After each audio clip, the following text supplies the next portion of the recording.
السلام عليكم ورحمة الله وبركاته. الحمد لله وحده والصلاة والسلام على من لا نبي بعده. الحمد لله رب العالمين والصلاة والسلام على سيد الأنبياء وأشرف المرسلين وعلى آله وأصحابه ومن تبعهم بإحسان إلى يوم الدين. قال تعالى بعد أعوذ بالله من الشيطان الرجيم بسم الله الرحمن الرحيم ولقد نعلم أنك يضيق صدرك بما يقولون فسبح بحمد ربك وكن من الساجدين واعبد ربك حتى يأتيك اليقين. وقال النبي صلى الله عليه وسلم أوذيت في الله ما لم يؤذ أحد. وقال النبي صلى الله عليه وسلم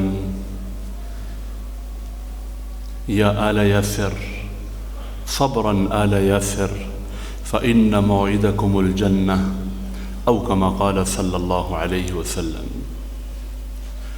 میرے محترم بھائی اور دوستو، میرے اور آپ کے آقا حضرت رسول اکرم صلی اللہ علیہ وسلم کی مبارک سیرت قدم بقدم انتہائی اختصار کے ساتھ بیان کرتے ہوئے ہم حضور صلی اللہ علیہ وسلم کے اعلان نبوت اور اس کے بعد کے حالات پچھلے جمعے بیان کر چکے ہیں.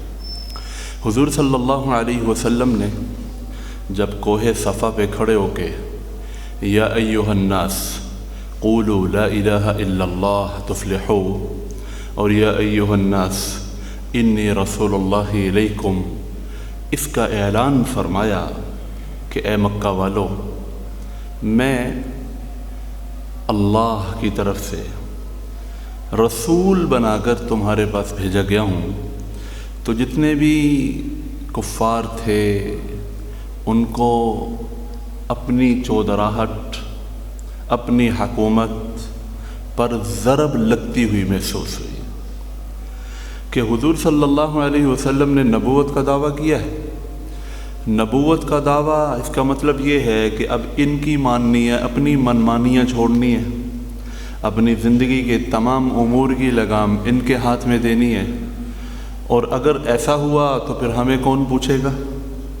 پھر ہماری سرداری چلی جائے گی، پھر تو یہی ہمارے بڑے ہوں گے. تو لہٰذا سارے کے سارے مخالف ہو گئے.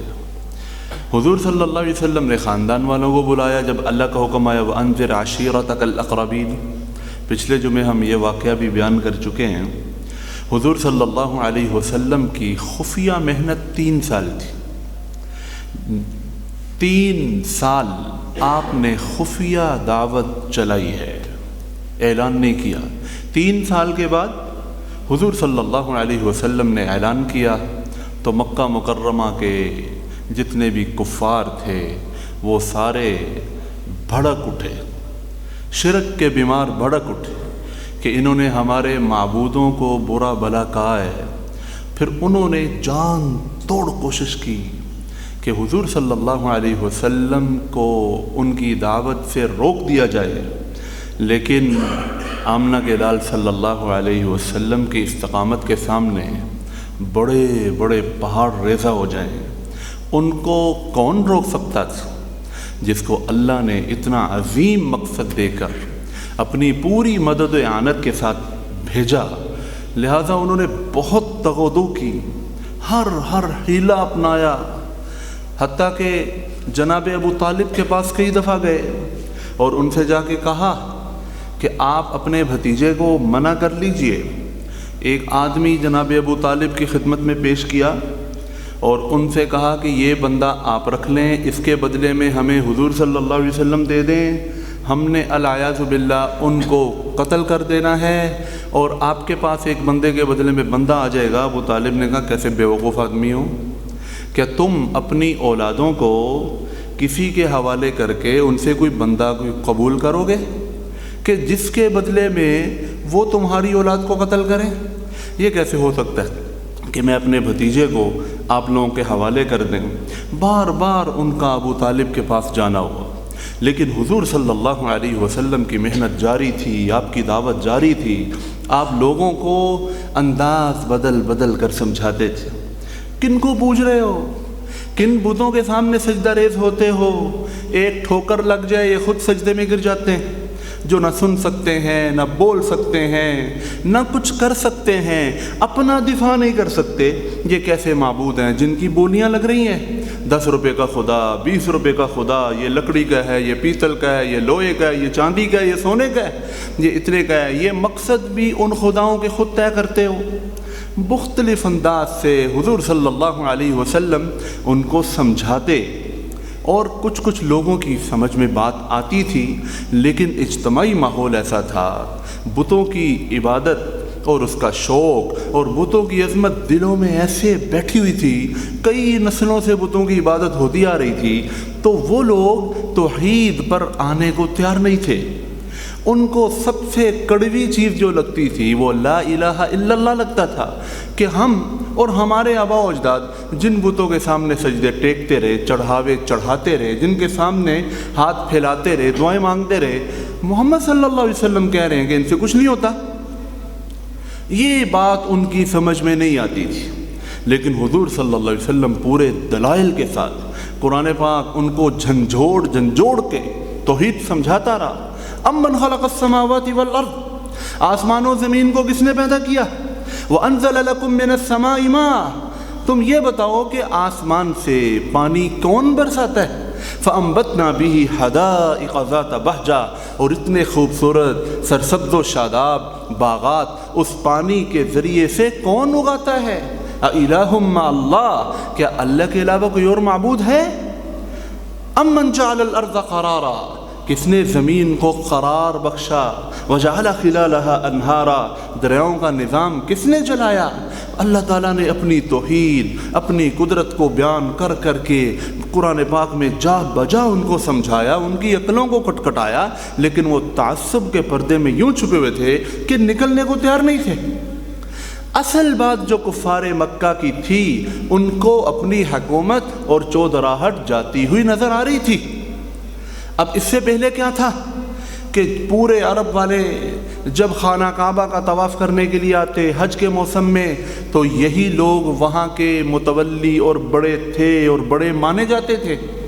ان کی قدم بوسیاں ہوتی تھیں آگے، ان کے سامنے ہدایہ اور تحفے پیش کیے جاتے تھے، لیکن انہوں نے دیکھا کہ حضور صلی اللہ علیہ وسلم نے ایسا اعلان کیا ہے کہ اگر ہم اس اعلان کو مان لیتے ہیں، ان کی آواز پہ لبیک کہتے ہیں، تو پھر تو محمد اور محمد اور محمد ہی ہوگا، ہمیں تو کوئی پوچھے گا ہی نہیں۔ یہ چودراہٹ، یہ اندر کا جو خناس تھا، اس نے مجبور کیا آقا علیہ السلام کی مخالفت پر، اور پھر وہ کچھ کر گزرے حضور صلی اللہ علیہ وسلم کی مخالفت میں۔ انہوں نے وہ اقدام کیے کہ کہیں بھی ایسا ظلم نہیں ہوا جو ظلم انہوں نے کیا، کہیں بھی ایسی سزائیں نہیں دی گئیں جو سزائیں انہوں نے دیں، بڑی خوفناک قسم کی سزائیں دیں۔ جب انہوں نے حضور صلی اللہ علیہ وسلم کو روکنے کی ہر طرح سے کوشش کی، حضور صلی اللہ علیہ وسلم تو اپنے رب کا حکم پہنچانے والے تھے، وہ تو کسی مصلحت کو نہیں دیکھ رہے، وہ تو صرف اور صرف اللہ کے حکم دیکھ رہے ہیں کہ میرے اللہ نے مجھے یہ حکم دے دیا ہے، اب میں نے اس کو پورا کرنا ہے، میں نے پوری دنیا کی کوئی پرواہ نہیں کرنی، حالات جیسے بھی ہیں، سازگار ہیں یا سازگار نہیں ہیں، جیسے بھی حالات ہیں، ان حالات کی نبی کو پرواہ نہیں ہوتی۔ وہ تو اللہ کا نمائندہ، اللہ کا تربیت یافتہ، اللہ کا چنا ہوا، بہت بڑے مقام پر فائز کیا ہوا اللہ کا رسول ہوتا ہے، وہ حالات کو نہیں دیکھتا۔ حضور صلی اللہ علیہ وسلم مسلسل محنت فرما رہے ہیں، اور حضور صلی اللہ علیہ وسلم کی وجاہت ایسی تھی کہ حضور صلی اللہ علیہ وسلم پر وہ کوئی انگلی بھی نہیں اٹھا سکتے تھے۔ ساری زندگی جن کو صادق اور امین کہا، ساری زندگی جس رسول صلی اللہ علیہ وسلم کی انہوں نے عزت کی، اور مکہ کے گھر گھر میں حضور صلی اللہ علیہ وسلم کی تعریفیں ہوئیں، اب ایک دم وہ اپنا بیان بدلتے ہوئے بھی شرماتے تھے۔ وہ سوچتے تھے ان کو کہیں تو کیا کہیں۔ کوئی کہتا جادوگر، دلیل کسی کے پاس نہیں ہے، کوئی کہتا ہے ساحر کہہ دو، کوئی کہتا ہے کاہن کہہ دو، کوئی کہتا ہے الیاذ باللہ ان کو جھوٹا کہہ دو، لیکن وہ سب پھوکھی اور کھوکھلی باتیں تھیں۔ ان کا اللہ کی قسم اپنا دل نہیں مانتا تھا کہ ہم جو کہہ رہے ہیں ہم اس میں جھوٹے، وہ خود اپنے آپ کو جھوٹا مانتے تھے، لیکن مخالفت، عناد، ضد، اس کی وجہ سے وہ حضور صلی اللہ علیہ وسلم اور آپ کے اصحاب رضی اللہ تعالیٰ عنہم کو اذیت کا نشانہ بناتے تھے۔ اب جناب ابو طالب نے حضور صلی اللہ علیہ وسلم کی ذمہ داری قبول کی ہوئی تھی، بار بار ان کے پاس جا رہے ہیں، حضور صلی اللہ علیہ وسلم ان سے مانگ رہے ہیں کہ یہ ہمارے حوالے کر دو یا ان کو منع کر دو۔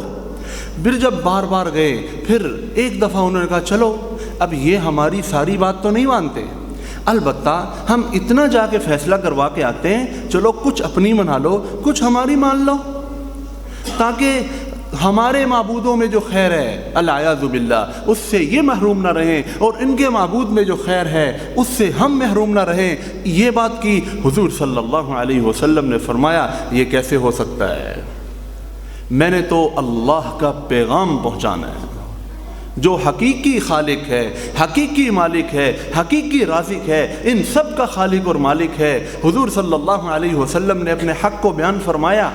پھر ان کافروں نے سوچا اب یہ کرتے ہیں کہ اسلام مزید نہ پھیلے، جو اسلام قبول کر رہے ہیں ہم ان کو اذیت کا نشانہ بناتے ہیں۔ ابو جہل ملعون، جو شخص بھی مسلمان ہوتا، اگر ابو جہل کا اس پہ بس چلتا تو اس کو مار مار کے برا حال کرتا، برا حال کرتا۔ اگر اس کا اس پہ بس نہ چلتا، وہ کوئی صاحب ثروت آدمی، کوئی صاحب وجاہت آدمی، وجیہ آدمی کوئی مسلمان ہو جاتا تو ابو جہل اس کو جا کے دھمکیاں دیتا کہ تیرا جو فلاں مال آ رہا ہے نا ہم نے اس کو لوٹ لینا ہے، تیرے گھر کو آگ لگا دینی ہے، یہ کر دینا ہے، باز آ جا ورنہ تیرے ساتھ ہم نے یہ کرنا ہے، تجھے چھوڑنا نہیں ہے، مکے کی وادی میں تو آزاد نہیں گھوم سکتا، اس طرح کی دھمکیاں لگاتا۔ لیکن جن کو اللہ کریم نے نبی اکرم صلی اللہ علیہ وسلم کی غلامی کے لیے چن لیا تھا، وہ کیسے باز آ سکتے تھے؟ انہوں نے تو ہر قدم آگے کی سمت بڑھانا تھا۔ تو جب ان لوگوں کو جن پر ان کا بس نہیں چلتا تھا دھمکیاں لگاتا تھا، اور جن پر بس چلتا تھا ان کو مارتے تھے، تو بعض صحابہ رضی اللہ تعالیٰ عنہم، جن میں سیدنا بلال رضی اللہ تعالیٰ عنہ، سیدنا خباب بن ارت رضی اللہ تعالیٰ عنہ، عمار بن یاسر رضی اللہ تعالیٰ عنہ، اور بہت سے اصحاب رسول صلی اللہ علیہ وسلم زیر فہرست سر فہرست ہیں، ان پر تو وہ ظلم کے پہاڑ ڈھائے کہ الیاذ باللہ۔ امیہ بن خلف حضرت بلال رضی اللہ تعالیٰ عنہ کا آقا تھا، اس نے سیدنا بلال رضی اللہ تعالیٰ عنہ کو غلامی میں خریدا ہوا تھا۔ سیدنا بلال رضی اللہ تعالیٰ عنہ کے دل کے اندر ایمان کی شمع نہیں، ایمان کا سورج روشن ہو گیا۔ ان کو اللہ کے نام میں اتنا مزہ آتا تھا کہ کافروں کی طرف سے جتنی اذیت بڑھتی تھی اتنی زور سے احد احد کا نعرہ لگاتے تھے کہ ایک ہے اور صرف ایک ہے، باقی سب معبودان جو تم نے بنا رکھے ہیں وہ باطل ہیں، حق صرف ایک اللہ ہے۔ امیہ بن خلف حضرت بلال رضی اللہ تعالیٰ عنہ کے گلے میں رسی ڈالتا اور شرارتی لڑکوں کو حضرت بلال والی رسی تھما کے مکہ کے پہاڑوں کے درمیان گھسیٹا کرتے تھے۔ حضرت بلال رضی اللہ عنہ کی گردن پہ رسی پھر پھر کے نشان پڑ جاتے تھے، اور مکہ کی پتھریلی زمین، وہ جہاں چھوٹی چھوٹی پتھریاں ہوتی تھیں، حضرت بلال رضی اللہ تعالیٰ عنہ کو ان پتھریوں کو پر لٹا کر ایک بھاری پتھر ان کے سینے پر رکھ دیا جاتا تھا۔ حضرت بلال رضی اللہ تعالیٰ عنہ کو کبھی امیہ بن خلف مار مار کے تھک رہا ہے، کبھی ابو جہل آ رہا ہے، کبھی ابو لہب آ کے مار رہا ہے، کوڑے مار مار کے کہتے ہیں کہ تو یہ کہہ دے کہ ہمارے معبود سچے ہیں، محمد صلی اللہ علیہ وسلم کو چھوڑ دے ہم تجھے چھوڑ دیں گے۔ وہ کہتے یہ نہیں ہو سکتا، تمہارے معبودان باطلہ کو میں کیسے سچا کہہ سکتا ہوں؟ احد احد، ادھر سے ان کے زور مارنے کے بڑھتے، ادھر سے ان کی آواز میں جوش آتا، احد احد۔ حضرت ابوبکر صدیق رضی اللہ تعالیٰ عنہ نے ایک دفعہ گزرتے ہوئے دیکھا کہ حضرت بلال احد احد کہہ رہے ہیں، حضرت صدیق اکبر نے ان کا سودا کیا، بعض روایات میں آتا ہے کہ ان کے پاس ایک غلام تھا، اس غلام کے بدلے میں سیدنا بلال کو ان سے لے لیا، پھر آزاد کر دیا۔ اور بعد میں آتا ہے کہ 200 درہم ان کو دیے اور حضرت بلال رضی اللہ تعالیٰ عنہ کو خرید لیا۔ پھر بلال کہاں پہنچا؟ زمین پہ چل رہا ہے، جنت میں ان کے قدموں کی آہٹ جو ہے وہ سنائی دے رہی ہے۔ اللہ کے ہاں نہ شکل دیکھی جاتی ہے، نہ مال دیکھا جاتا ہے، نہ صورت دیکھی جاتی ہے، وہ دیکھتا ہے تو صرف دلوں کو دیکھتا ہے، فیصلے کرتا تو اعمال پہ فیصلے کرتا ہے۔ بلال کا عمل بڑا کھرا تھا، بلال کا ایمان بڑا ہی چمکدار تھا کہ اللہ نے اتنا بڑا مقام عطا فرمایا۔ اکیلا بلال وہ شخص ہے جو حضور صلی اللہ علیہ وسلم کے کندھے پہ چڑھ کے خانہ کعبہ پہ چڑھ کے اذان دی ہے، بلکہ خانہ کعبہ پہ چڑھ کے اذان دی حضرت بلال اکیلے ایسے شخص ہیں، اور کسی کو خانہ کعبہ کی چھت پہ چڑھ کے اذان دینا نصیب نہیں ہوئی۔ حضرت بلال رضی اللہ تعالیٰ عنہ کو اذان نصیب ہوئی، سفر حضر میں حضور صلی اللہ علیہ وسلم کے ساتھی بنے۔ حضرت خباب بن ارت رضی اللہ تعالیٰ عنہ، کافر ان کو جلتے دہکتے انگاروں پر لٹا دیتے کمر کے بل، اور ایک شخص ان کے سینے پہ چڑھ جاتا۔ سیدنا بلال حرکت نہیں کر سکتے تھے کہ وہ اس تکلیف سے گویا نڈھال ہو جاتے تھے، وہ حضرت خباب حرکت نہیں کر سکتے تھے، تو ان کے خون اور ان کے چربی کے پگھلنے کے ساتھ وہ انگارے ٹھنڈے ہوتے تھے۔ حضرت عمر رضی اللہ تعالیٰ عنہ نے ایک دفعہ خباب رضی اللہ تعالیٰ عنہ سے فرمایا اپنی کمر تو دکھاؤ۔ انہوں نے کمر دکھائی، حضرت عمر دہل کے رہ گئے کہ ایسی کمر تو کسی کی دیکھی نہیں، گڑے پڑے ہوئے تھے وہاں، انگاروں کے اندر چلے جانے کے ساتھ گڑے پڑے ہوئے تھے۔ حضرت مصعب بن عمیر رضی اللہ تعالیٰ عنہ، یہ مکہ مکرمہ کا شہزادہ تھا۔ کتابوں میں لکھا ہے جس گلی سے گزر جاتا اس گلی کے دونوں اطراف والے گھروں کو پتہ لگ جاتا کہ مصعب گزرا ہے، اتنی اچھی خوشبو لگاتے تھے۔ اس زمانے میں 200 درہم کا جوڑا پہنتے تھے۔ آپ سمجھ لیں کہ تقریباً آج کے حساب سے 60-70 ہزار روپے کا جوڑا اس وقت پہنتے تھے۔ اتنا قیمتی لباس، اتنی قیمتی خوشبوئیں۔ ماں کو پتہ لگا کہ مصعب نے محمد صلی اللہ علیہ وسلم کا کلمہ پڑھ لیا ہے، انہوں نے کہا تیری اس گھر میں گنجائش نہیں ہے۔ مصعب رضی اللہ تعالیٰ عنہ کو ان کی ماں نے بھوکا رکھا۔ وہ مصعب جو مکہ میں سب سے زیادہ ناز و نعم میں پلنے والا، سب سے امیر ترین باپ کا بیٹا، سب سے اچھے کھانے کھانے والا، ان کو اتنا بھوکا رکھا، وہ اتنے کمزور ہو گئے کہ ان کی وہ ناز و نعم میں پلی ہوئی جو ہے وہ ان کا جسم وہ کھردرا ہو گیا۔ کتابوں میں لکھا ہے کہ جیسے سانپ اپنی کچلی چھوڑتا ہے، کھردری کھال چھوڑ دیتا ہے، حضرت مصعب بن عمیر کا جسم بھوک، فاقے، مشقتیں برداشت کر کر کے سانپ کی جلد کی طرح کھردرا ہو گیا تھا۔ ان کو لباس تک سے محروم کر دیا گیا، اور جب وہ گھر سے نکلے ایک کمبل ان کے ہاتھ آیا، وہ کمبل وہی ان کا سطر ڈھانپتا تھا، وہی ان کی قمیض تھی، وہی ان کا تھا، وہ انہوں نے اوڑا ہوا تھا، اور ایمان کی روشنی ان کے دل میں ایسی اتر چکی تھی کہ وہ سب کچھ برداشت کر کے حضور صلی اللہ علیہ وسلم کے ہو گئے۔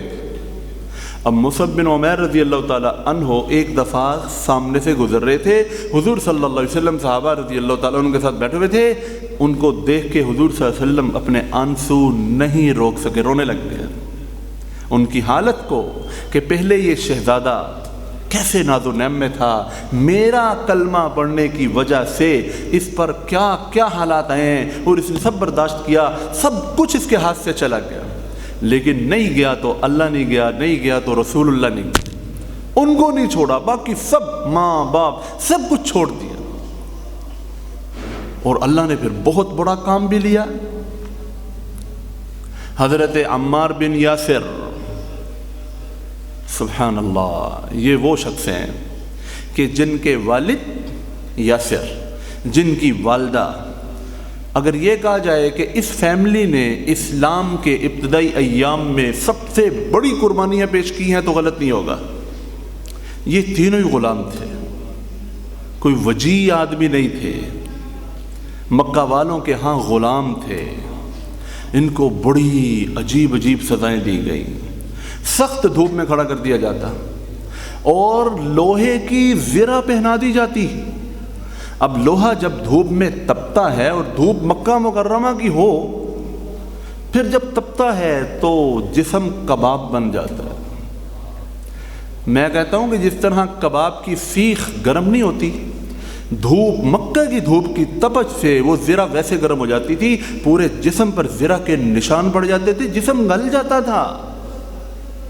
اس طرح ایک دفعہ کھڑا کیا ہوا ان کو بھی، عمار، ان کے والد یاسر، ان کی والدہ سمیہ رضی اللہ تعالیٰ عنہ، تینوں کو کھڑا کیا ہوا تھا۔ سامنے سے ابو جہل لانتی آیا، اس نے ایک برچھا حضرت سمیہ رضی اللہ تعالیٰ عنہ کی شرمگاہ میں مارا، وہ اس سے شہید ہو گئیں، اور یہ اسلام کی پہلی شہید ہے۔ ان سے پہلے اسلام میں کوئی شہادت کے مرتبے فائز نہیں ہوا، حضرت سمیہ پہلی شہید ہیں۔ بعد والے سارے شہیدوں کا ثواب اس کے کھاتے میں ہے، حضرت حمزہ بھی اس کے کھاتے میں، جن کو سید الشہداء کہا جاتا ہے کیونکہ یہ پہلی شہید ہے۔ اور ان کے خامد حضرت یاسر، عمار رضی اللہ تعالیٰ عنہ کے والد، وہ سزائیں برداشت نہ کر پہ فوت ہو گئے۔ حضرت عمار بچے، حضرت عمار رضی اللہ تعالیٰ عنہ کو وہ چھوٹی چھوٹی پتھریاں، مکہ مکرمہ کی پتھریلی زمین، وہاں ان کو لٹا دیتے تھے اور ان کے سینے کے اوپر بھاری چٹان رکھ دیتے تھے، بڑی اذیتیں دیتے تھے، ان کو پانی کے اندر غوطے دیتے تھے کہ چھوڑ دے محمد صلی اللہ علیہ وسلم کو، کہ جب بندے کو پانی میں غوطے دیے جائیں، اس کا سانس بند ہو، اس کو موت سامنے نظر آتی، میں گیا، پھر باہر نکالتے تھے، وہ کہتے نہیں نہیں، محمد صلی اللہ علیہ وسلم کا دامن نہیں چھوڑ سکتا۔ ان پر بھی حضرت ابو بکر صدیق رضی اللہ تعالی عنہ کا احسان ہے کہ انہوں نے ان کو بھی آزاد کروایا، حضرت عمار رضی اللہ تعالیٰ عنہ کو۔ اور خلیفہ ثالث حضرت سیدنا عثمان ذو النورین رضی اللہ تعالیٰ عنہ، کتنا بڑا نام ہے، پوری دنیا میں ایک ہی شخص ہے کہ جس کے گھر میں ایک ہی نبی کی دو بیٹیاں یکے بعد دیگر آئی ہیں۔ حضرت عثمان رضی اللہ تعالی عنہ کا چچا ایک کھجور کے پتوں کی بنی ہوئی چٹائی میں ان کو لپیٹ دیتا، ان کو لپیٹ کر اس کے اندر دھواں چھوڑتا، کیا کیفیت ہوتی ہوگی اس چٹائی۔ اب چٹائی میں چھوٹے چھوٹے سوراخ تو ہوتے ہیں، تو وہ دھواں چھوڑتا، اس دھوئیں سے ان کی کیا کیفیت بنتی ہوگی، لیکن اسلام پر وہ ثابت قدم رہے۔ حضرت عثمان بن مظعون رضی اللہ تعالیٰ عنہ ایک صحابی ہیں۔ عثمان بن مظعون رضی اللہ تعالیٰ عنہ کی آنکھ ایک کافر نے ضائع کر دی۔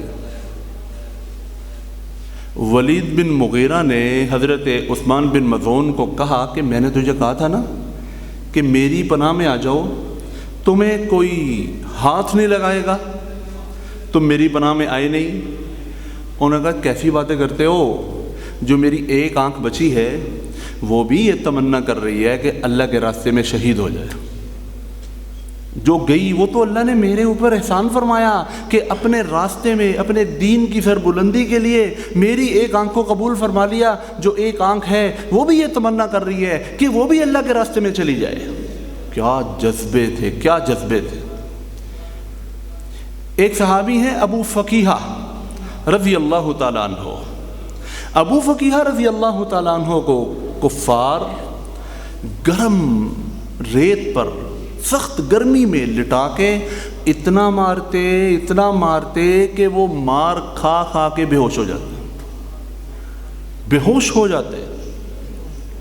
ابو فقیہہ رضی اللہ تعالیٰ عنہ کو مار کے بے ہوش کر دیتے۔ ایک دفعہ ان کو بہت مارا، جب وہ ان کو مار کے تھک گئے، وہ بے ہوش ہو گئے، پھر ان بدترین کافروں نے ان کی گردن کو زور سے دبایا۔ ابو فقیہہ رضی اللہ تعالیٰ عنہ ایسے بے جان اور ایسی ان کی حالت ہوئی کہ کافر سمجھے کہ یہ مر گئے، ان کو گھسیٹ کر مکہ کے پہاڑوں میں یوں ہی چھوڑ دیا، لیکن وہ ابھی زندہ تھے۔ بعد میں پھر ان کو پکڑ لیا، حضرت ابو بکر صدیق رضی اللہ تعالیٰ عنہ نے حضرت ابو فقیہ کو خرید کے آزاد کیا. کئی صحابہ، کئی صحابیات جن کو حضرت ابو بکر صدیق رضی اللہ تعالیٰ عنہ نے خرید کر آزاد فرمایا. یہ تو حضور صلی اللہ علیہ وسلم کے لاڈلے صحابہ تھے. آپ اندازہ فرمائیں کہ حضور صلی اللہ علیہ وسلم پر کیا گزرتی ہوگی جب آپ کو آج پتہ لگ رہا ہے آج میرے بلال کو مار مار کے بے ہوش کر دیا ہے، آج اس کو مکہ کے پہاڑوں میں گھسیٹا گیا ہے، اور آج اس کو تپتی ریت پر لٹا کے اس کے سینے پر بھاری چٹان رکھ دی گئی ہے، آج خباب کو، میرے خباب کو کوئلوں پر لٹا دیا گیا ہے، اور آج ابو فقیہ کو مار مار کے ایسا بے ہوش کیا گیا اور اس کی گردن دبا کے یوں سمجھا گیا کہ وہ مر گیا. کیا گزرتی ہوگی حضور صلی اللہ علیہ وسلم پر؟ اللہ کی قسم، اللہ کی قسم، اللہ کی قسم، ایک باپ کو اپنے اکلوتے، اس کی 7 بیٹیاں ہوں، ایک بیٹا ہو، اس کو اس اکلوتے بیٹے کے ساتھ وہ محبت نہیں ہے جتنی محبت رسول اکرم صلی اللہ علیہ وسلم کو اپنے ایک ایک صحابی کے ساتھ. کیا گزرتی ہوگی؟ تڑپ جاتے ہوں گے حضور صلی اللہ علیہ وسلم، لیکن سب کچھ دیکھ رہے ہیں، جمے ہوئے ہیں، اللہ رب العزت کے حکم کا انتظار ہے، ہاتھ اٹھانے کی اجازت نہیں ہے کہ ابھی حالات ایسے ہیں، حالات کا تقاضا یہ ہے. یہ تو صحابہ رضی اللہ تعالیٰ عنہم پر تکلیفیں، اس کے ہم نے چند مناظر بیان کیے ہیں. خود حضور صلی اللہ علیہ وسلم جو اللہ کے بعد سب سے بڑا نام ہے، اللہ کے بعد سب سے بڑا مقام ہے، اللہ کے بعد سب سے بڑے اختیارات ہیں، وجہ کائنات ہیں. جبرائیل بھی اس کی وجہ سے پیدا ہوا، میکائیل بھی ان کی وجہ سے پیدا ہوا، جنت، دوزخ، پوری کائنات میں بکھری ہوئی بے شمار کہکشائیں، ان سب کو پیدا کیا اس آمنہ کے لال صلی اللہ علیہ وسلم کے لیے. اتنی بڑی ہستی کہ بعضت خدا بزرگ توئی، قصہ مختصر کہ جی آپ کی تعریف تو بیان ہو نہیں سکتی، بس ہم یہ کہتے ہیں کہ اگر اللہ کے بعد کسی کا مقام ہے تو وہ رسول اللہ صلی اللہ علیہ وسلم کا مقام ہے اور کسی کا نہیں. سب سے اللہ کی مخلوق میں سب سے بڑے مقام والے حضور صلی اللہ علیہ وسلم کے ساتھ بھی کافروں نے بڑی بدترین قسم کی بدتمیزیاں کی. منیب غامدی رضی اللہ عنہ ایک صحابی ہیں، کہتے کہ میں مکی زندگی میں حضور صلی اللہ علیہ وسلم کو میں نے بازار ذی المجاز میں دیکھا. ذی المجاز ایک بازار لگتا تھا حج کے دنوں میں. میں نے دیکھا کہ ایک شخص ہے، وہ لوگوں کو ایک ایک خیمے میں، ایک ایک جماعت کے پاس جا کر دعوت دے رہے ہیں، یا ایھا الناس قولوا لا الہ الا اللہ تفلحوا، اے لوگو لا الہ الا اللہ کا اقرار کر لو، دنیا اور آخرت کی کامیابی اللہ تمہاری جھولی میں ڈال دے گا، تم کامیاب ہو جاؤ گے. وہ شخص بڑے ہی وقار کے ساتھ، بڑی خوبصورت آواز کے ساتھ، بڑے اخلاق کے ساتھ لوگوں کو سمجھا رہے ہیں، اور ایک بندہ پتھر لیے ہوئے ان کے پیچھے پیچھے ہے اور ان کو مار رہا ہے، اور یہ شخص اس کو کچھ نہیں کہہ رہا.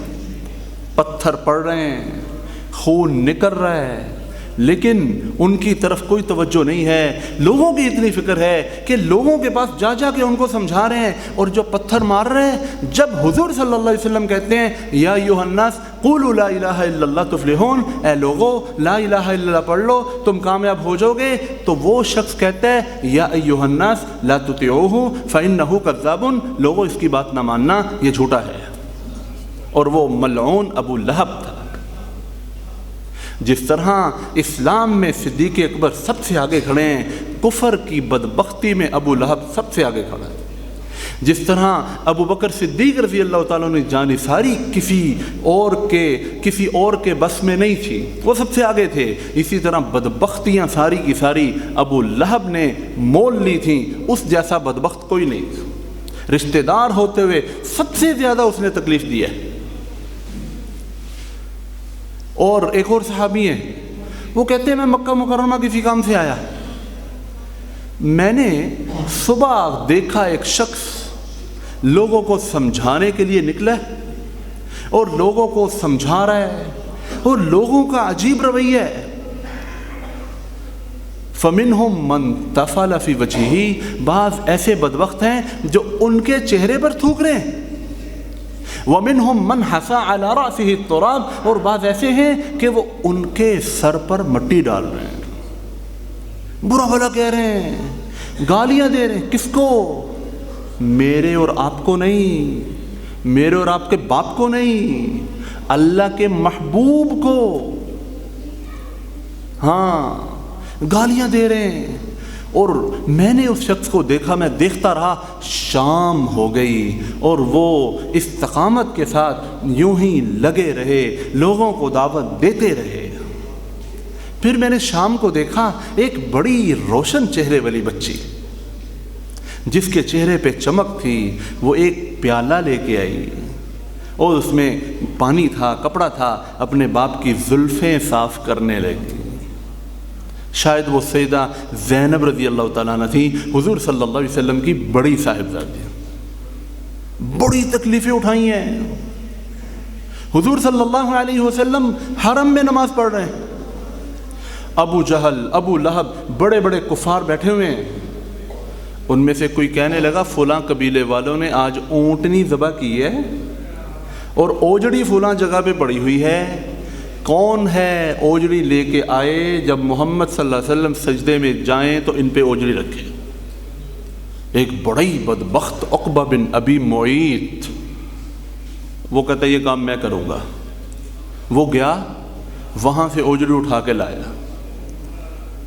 میں اور آپ ٹکرے مارتے ہیں، حضور صلی اللہ علیہ وسلم کی نماز بہت لمبی ہوتی تھی۔ جب وہ آیا اور اس انتظار میں کہ سجدے میں جائیں، حضور صلی اللہ علیہ وسلم جب سجدے میں گئے، اس نے اوجڑی اٹھا کے آپ کے کندھوں کے درمیان رکھ دی، اونٹ کی اوجڑی آپ کے کندھوں کے درمیان رکھ دی۔ حضور صلی اللہ علیہ وسلم اس کے بوجھ سے سجدے کی حالت میں ہی ہیں، اور کفار جو بیٹھے ہوئے یہ منظر دیکھ رہے ہیں، وہ ہنس ہنس کے لوٹ پوٹ ہو رہے ہیں۔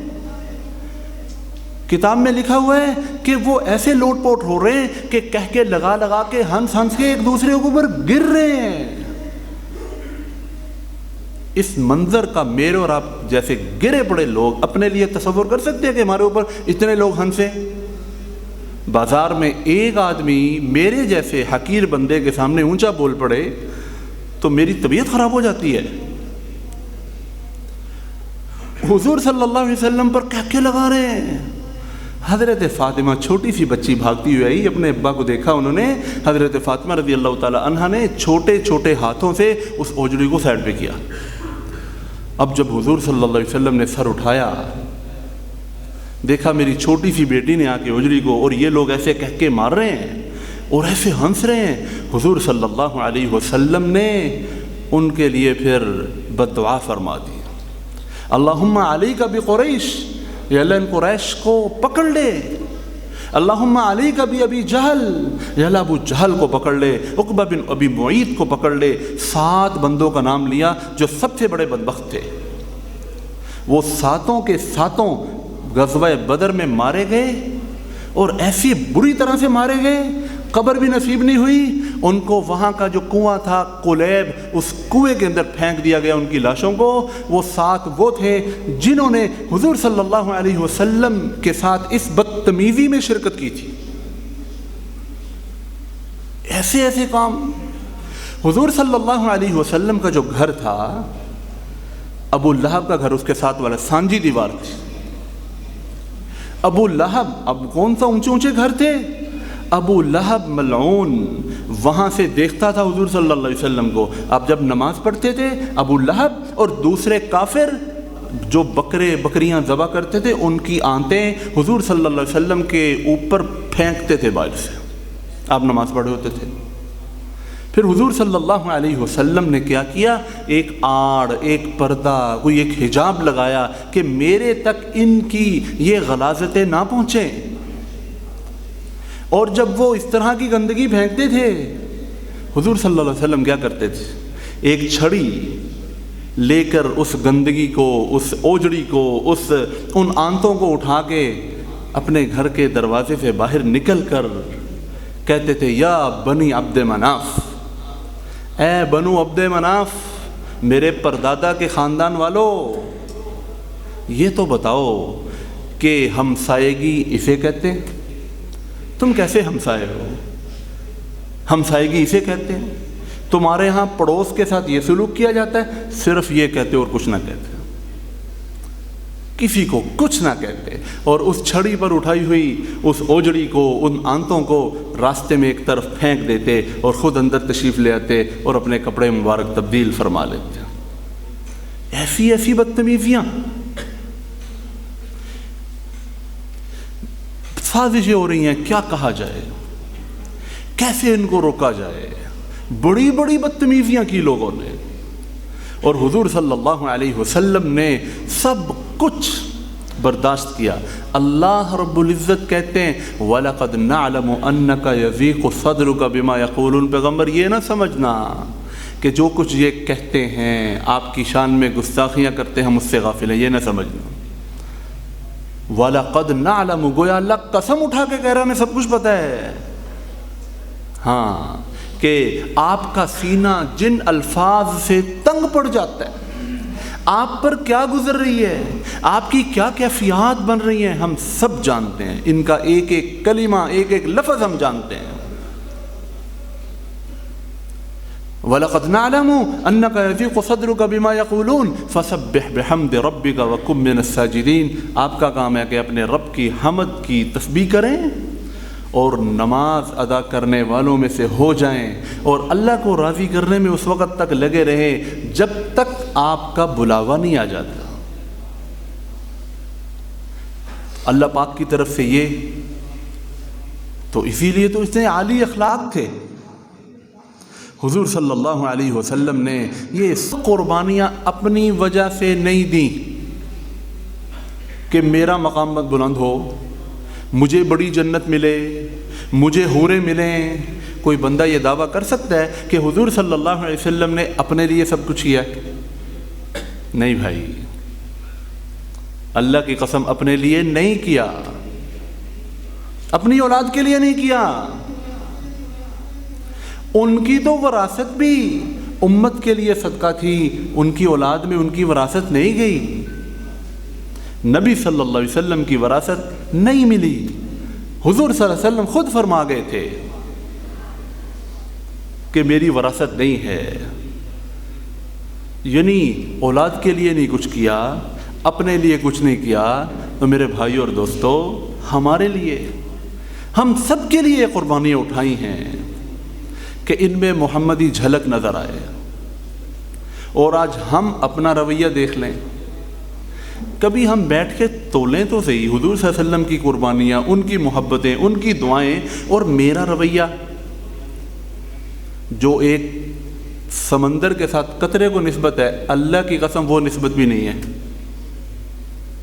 اس طرف سے جو سمندر جتنا پیار ہے، ہمدردیاں ہیں، محبتیں ہیں، دعائیں ہیں، راتوں کو اٹھ اٹھ کر ساری ساری رات دعائیں ہیں، بلک بلک کے، تڑپ تڑپ کے دعائیں ہیں، ہماری طرف سے کیا رویہ ہے؟